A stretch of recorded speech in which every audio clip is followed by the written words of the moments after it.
Estamos nos preparando para vivenciar esta grande festa da nossa fé, a festa da igreja, a festa daquele que venceu a morte, que ressuscitou. Esta grande e boa notícia deve alegrar o nosso coração. Essa boa notícia de Jesus ressuscitado deve nos fazer pessoas melhores. Deve fazer com que nós tenhamos esperança.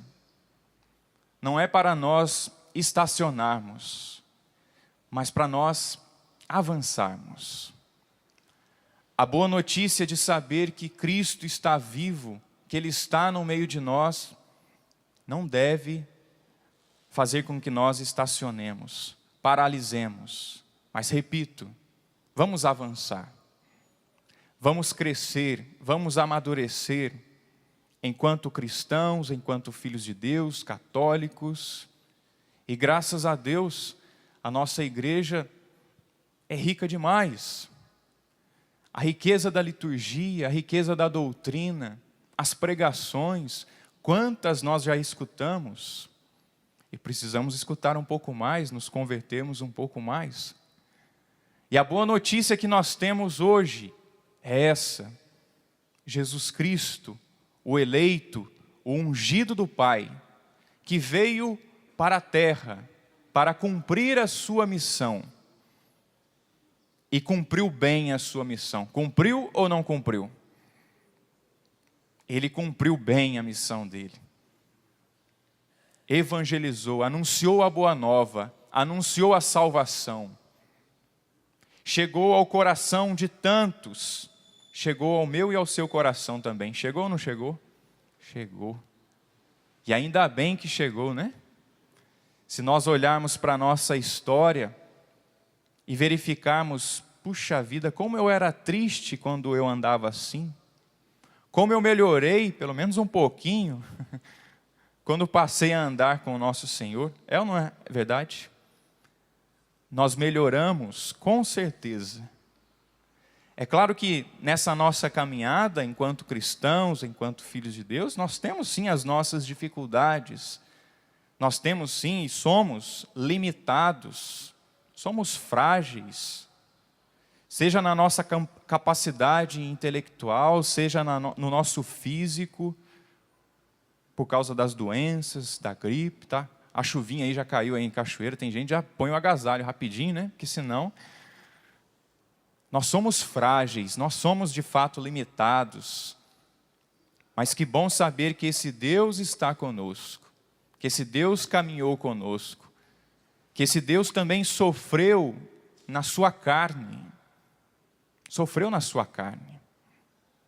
Ele foi enviado, o eleito, o servo, para realizar a missão. Promover o direito, promover a justiça, foi o que nós escutamos na profecia de Isaías deste dia. Veio promover a justiça, veio promover a paz. Quando o Senhor fala de justiça, de paz, e quando a igreja também fala e proclama que nós devemos ser promotores da paz, da justiça, não é simplesmente uma ideologia que a igreja tem defendido, que Jesus Cristo quer defender, não. Mas faz parte da nossa caminhada promover o Evangelho, anunciar o Evangelho, mas anunciar também a justiça e a paz, a caridade em outras palavras. Porque o anúncio que nós realizamos aqui na Canção Nova, na igreja, na renovação carismática, nas nossas pastorais, o anúncio que nós fazemos de Jesus Cristo, deve ser este anúncio que leva para a justiça, que leva para a paz. E promove isso que nosso Senhor fala, através do profeta na leitura.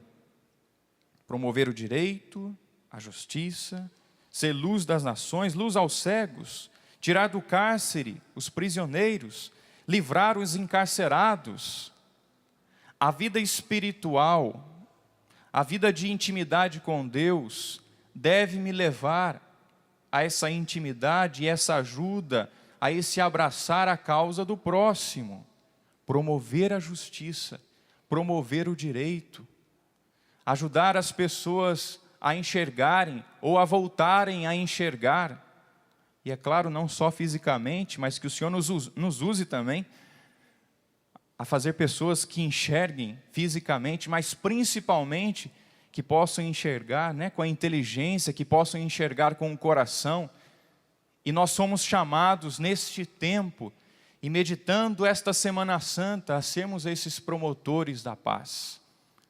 A nossa vida enraizada em nosso Senhor Jesus Cristo, a nossa vida espiritual deve nos lançar para a nossa vida comum.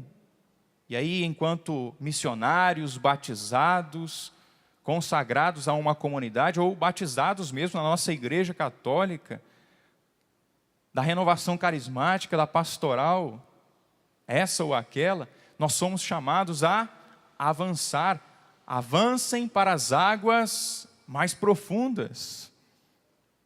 Nós somos chamados a promover, a anunciar sim nosso Senhor Jesus Cristo, a libertar a vista de muitos cegos que estão por aí, que estão encarcerados, que estão presos por causa do pecado, por causa do mal. É esse o primeiro anúncio que nós devemos fazer. E depois, é claro, também esse envolvimento social, vida espiritual conjugada com a vida social. Um documento da igreja, que já tem alguns anos, que foi elaborado lá no Concílio Vaticano II, chamado Gaudium et Spes, Alegria e Esperança, vai dizer assim: a igreja admite e aprecia a promoção dos direitos. Admite, aprecia, podemos acrescentar aqui, até promove. Quantas pastorais sociais nós temos na nossa igreja, louvado seja Deus.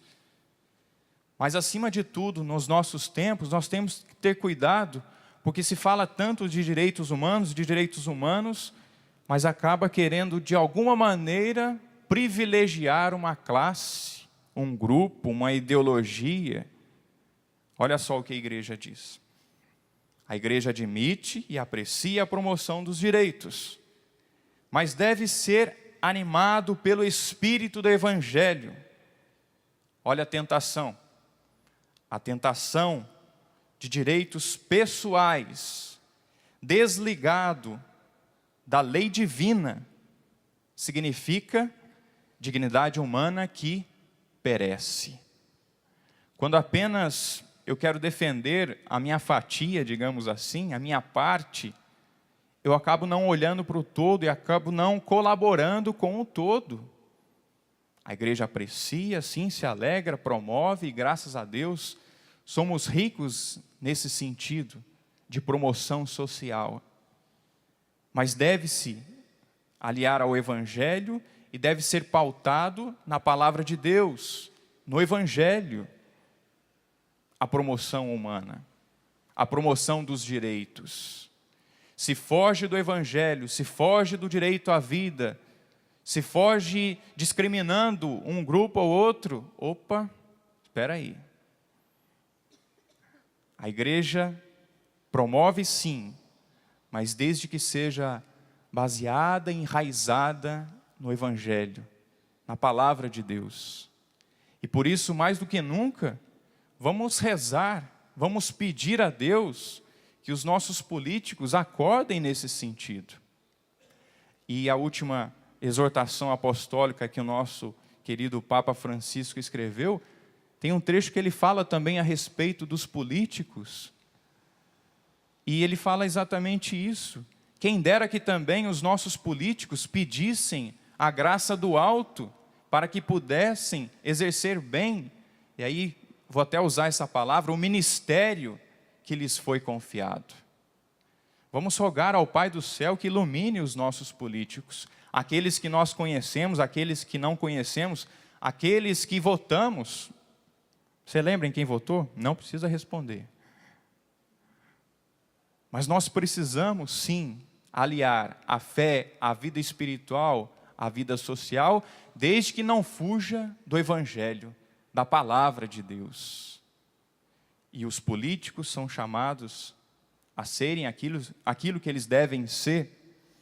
Infelizmente, quando a gente fala político, já vem logo outra palavrinha, né? Ruim, feia, má.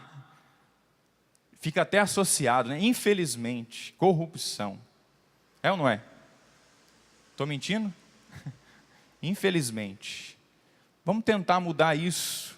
Vamos tentar ajudar os nossos irmãos. Queridos políticos, nós não queremos ter essa visão de vocês. Queremos olhar para os políticos e ver aquele que promove o direito, aquele que promove a justiça. E aí, falando dos políticos, vamos falar também dos papais, das mamães, dos sacerdotes, dos leigos que possuem alguma função na nossa igreja. Todos nós somos chamados a ser homens, mulheres de bem, anunciadores da justiça, anunciadores da paz, do direito, promover isso onde nós estamos. É interessante observar aí o nosso mundo que tem promovido aquilo que eles acreditam. E nós cristãos, nós temos promovido aquilo que nós acreditamos. E Jesus foi aquele que por excelência viveu a sua vocação. De sal da terra, de luz do mundo, como ele falou no Evangelho de Mateus, no capítulo 5.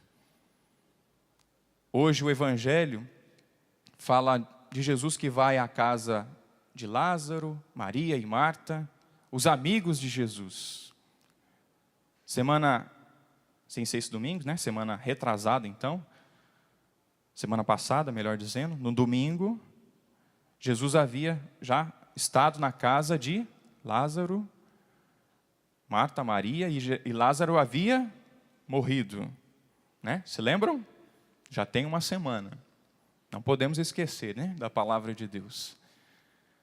Lázaro que havia sido ressuscitado por Jesus. E Jesus agora, nessa segunda-feira, interessante a palavra de Deus, né? 6 dias antes da Páscoa. Hoje é segunda-feira, né? Segunda, terça, quarta, quinta, sexta, sábado. Páscoa é sábado, né? Para o judeu. 6º dia. Ó, a gente andando direitinho aí com a nossa fé, com aquilo que a palavra de Deus ensina. A Páscoa dos judeus, e nós agora nessa segunda-feira vivenciando isso. Lázaro havia ressuscitado e Jesus foi então à casa dos seus amigos. Marta, Maria e Lázaro. E olha só, o Senhor com a sua vocação de ser sal, de ser luz, então chegou a luz até Lázaro, correto? E Lázaro saiu do túmulo. Lázaro então pôde andar, pôde caminhar, foi desenfaixado. Jesus chega a esta casa, é a casa dos amigos, é a casa que com certeza Jesus dava uma descansada da sua missão, porque pregar o evangelho cansa, não cansa? Haja saliva, tem que tomar uma aguinha, né? Tem que dar um repouso, tem que preparar, né? Não estou pedindo água não, né? Tem que parar um pouquinho, tem que descansar, tem que meditar, tem que rezar. E Jesus com certeza, nesse tempo que ele estava na casa desta família, desses amigos, era o tempo que ele descansava.